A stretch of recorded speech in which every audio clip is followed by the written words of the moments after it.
Hello dear friends. I will tell you what one of the most popular cities in the United States looks in the 1940s. These incredible black and white photographs document everyday life in New York City in the 1940s and offer a glimpse into a long-gone era. From street peddlers selling fish or fresh ears of corn, to cars stalled under mounds of snow, scenes are both familiar and nostalgic. The New York City that emerged from World War II was a dramatically different place than the city that had entered it 4 years before. The change was in large part due to the war itself, which had finally lifted the city out of the Depression and ushered in an era of unparalleled prosperity. The explosion in commercial activity brought on by the war had reignited the city's economic engine, carrying it to a level of economic power and dominance like nothing before or since. By the late 1940s, New York had become the world's largest manufacturing center, with 40,000 factories and over 1 million factory workers. It was the nation's largest wholesaling center, accounting for a fifth of all wholesale transactions in America. It was the world's biggest port, handling 40% of the nation's waterborne freight, 150 million tons a year. And it was the world's financial capital, trading hundreds of millions of dollars each day. Over 900,000 New Yorkers served in the war, and approximately 63 million tons of supplies and more than 3 million men shipped out from New York Harbor. During the height of the war, a ship left every 15 minutes. Efforts were made to protect New York from attack. During the war, famous landmarks such as Times Square and Broadway were dimmed out to protect New York from an air raid. Beverly Nichols, an English writer, described the NYC of 1940s more than ever before as the shop windows filed past in a glittering parade. There was the sense of New York as a great international city to which all the ends of the world had come. London used to be like that, but somehow one had forgotten it. So long had it been since the Hispanos and Izadas had glided down Piccadilly. So many eons since the tropical fruit had glowed in the Bond Street windows.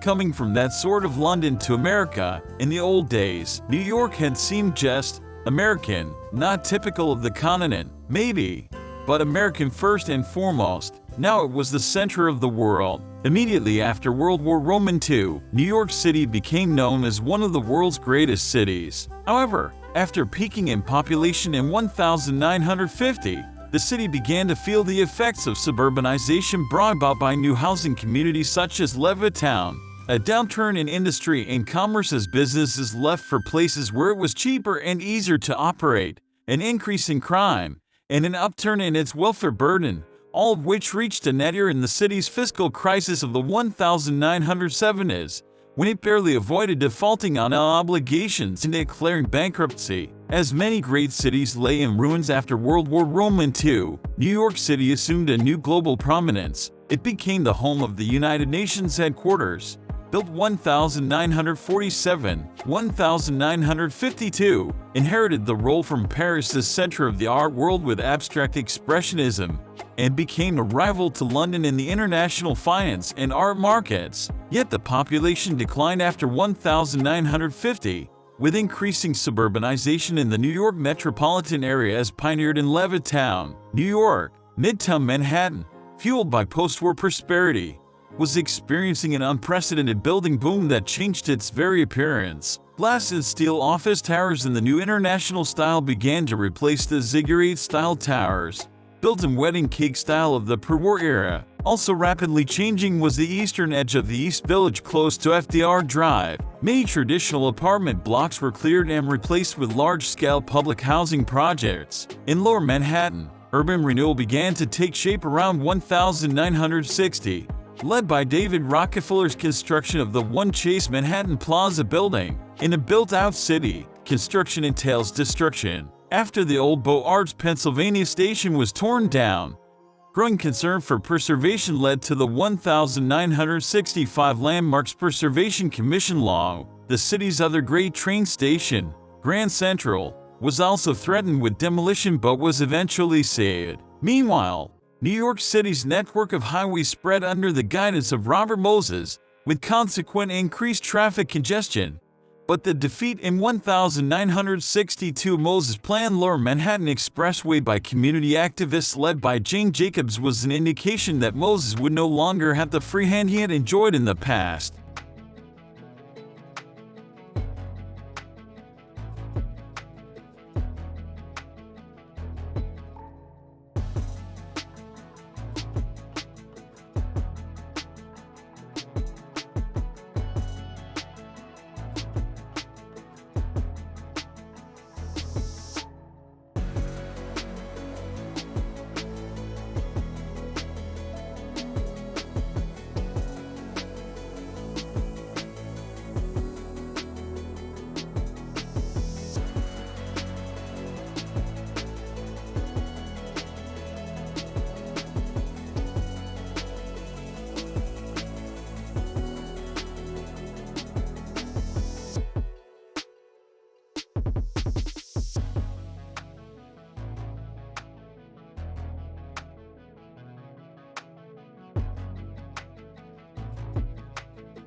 Thank you for watching.